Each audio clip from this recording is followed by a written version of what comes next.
안녕하세요.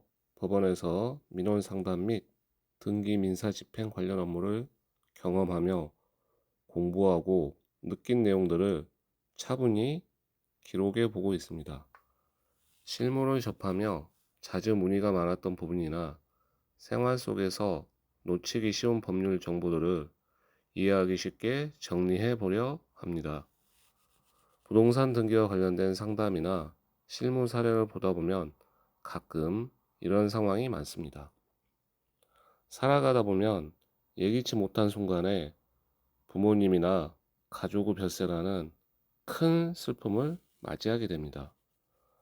마음을 추스르기도 전에 생각지도 못했던 부모님 빚 상속 문제가 불거지면 눈앞이 캄캄해지기 마련입니다.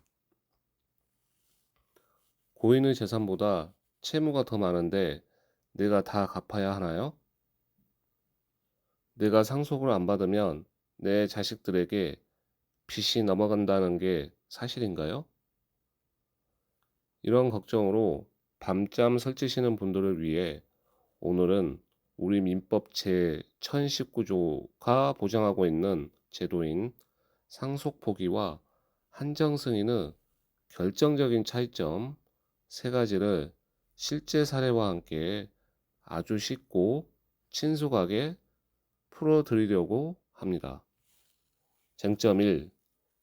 내 자녀와 일가 친척에게 빚이 대물림 되나요? 승계 문제.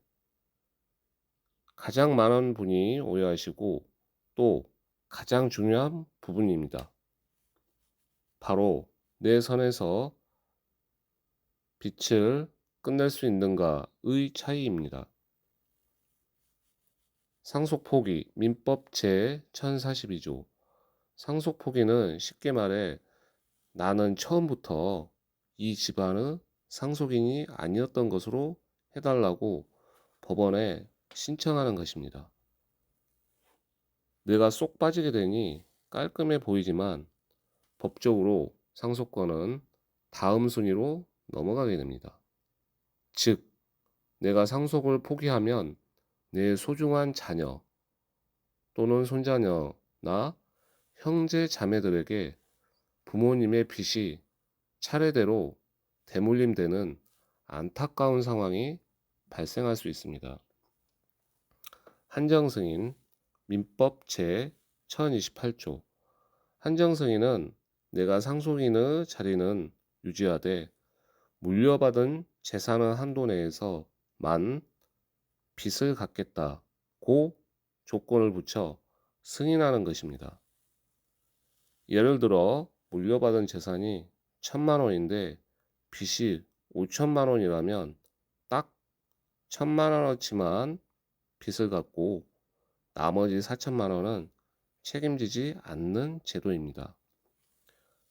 이 방식은 상속인 자리를 유지하면서 책임만 제한하는 것이기 때문에 후순위 친척들에게 빚이 넘어가지 않고 내 선에서 방어벽을 칠 수 있습니다. 쟁점 2. 법원 결정 전후로 부모님 재산을 건드리면 어떻게 되나요? 처분행위 리스크. 법원에 서류를 제출했다고 해서 모든 과정이 끝난 것이 아닙니다. 진행 과정에서 절대 하지 말아야 할 행동이 있습니다. 바로 고인의 재산을 건드리는 행위입니다. 민법 1026조 법정 단순 승인에서는 상속인이 상속 재산을 마음대로 처분하거나 소비하면 이 사람이 빚까지 모두 떠안고 정상 상속을 받으려나 보다라고 간주해 버립니다. 실제 주의 사례. 부모님이 돌아가신 후 급한 마음에 부모님 명의 통장에서 돈을 인출해 사용하거나 고인 소유 중고차를 매각하는 행위는 절대 금물입니다.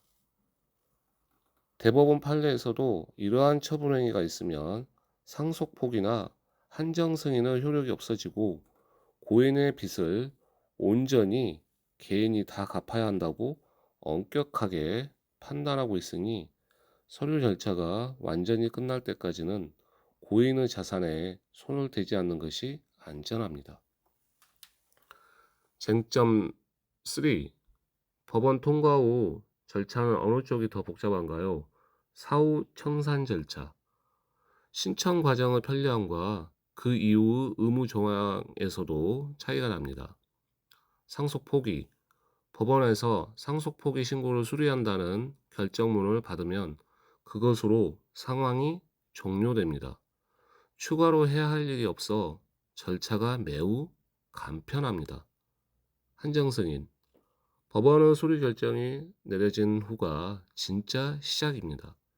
한정승인자는 결정을 안 날로부터 5일 이내에 신문 공고를 통해 채권자들에게 한정승인을 받았으니 채권을 신고하라고 알려야 하고 민법 제1032조 이후 고인의 재산을 법적 순위에 맞춰 채권자들에게 공평하게 나누어주는 배당 절차를 밟아야 합니다. 이 과정을 소홀히 하면 다른 채권자에게 손해배상 소송을 당할 수 있어 조금 더 세심한 관리가 필요합니다. 마무리. 오늘 살펴본 것처럼 두 제도는 일장일단이 명확합니다. 상속 포기는 사후 처리가 간편하지만 친척들에게 빚이 대물림되는 단점이 있고, 한정 승인은 대물림을 막아주지만 후속 청산 절차가 다소 복잡합니다. 그래서 실무적으로 가장 많이 쓰이는 현명한 방법은 가족 중 가장 중심이 되는 선순위 상속인 한 명이 대표로 한정 승인을 신청하고 나머지 가족들은 모두 상속 포기를 하는 결합 방식입니다. 이렇게 하면 다른 친척들에게 빚이 넘어가지 않으면서도 한정 승인 절차는 딱 한 사람만 이행하면 되기 때문에 가장 안전하고 효율적입니다. 빚 상속에서 가족의 안전을 지키는 골든타임은 사망 사실을 안 날로부터 3개월 이내라는 점을 꼭 기억하시기 바랍니다. 묻고 답하기. Q1. 돌아가신 부모님의 장례 비용이 부족해서 고인의 예금에서 일부 꺼내 썼는데 빚을 다 떠안게 되나요? 답변. 걱정하지 않으셔도 됩니다. 대법원 판례에 따르면 사회통념상 인정되는 범위 내의 합리적인 장례 비용은 상속 재산에서 충당하는 것이 인정됩니다. 따라서 상속 재산을 청산에 사용하는 것으로 보지 않으므로 한정승이나 상속 포기를 정상적으로 진행하실 수 있습니다. Q2. 3개월 기한이 지났는데 나중에야 부모님께 숨겨진 빚이 더 많다는 독촉장이 날아왔습니다. 이제 방법이 없나요? 답변. 구제책이 있습니다. 우리 민법은 이런 억울한 상황을 방지하기 위해 특별 한정승인 제도를 두고 있습니다. 상속인이 중대한 과실 없이 기한 내에 채무 초과 사실을 몰랐다면 그 빚이 더 많다는 사실을 알게 된 날로부터 다시 3개월 이내에 한정 승인을 신청할 수 있도록 기회를 줍니다. Q3.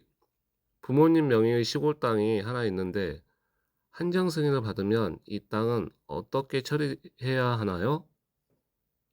답변. 한정 승인을 받은 경우에도 해당 부동산은 상속인 명의로 일단 소유권 이전 등기를 진행해야 합니다.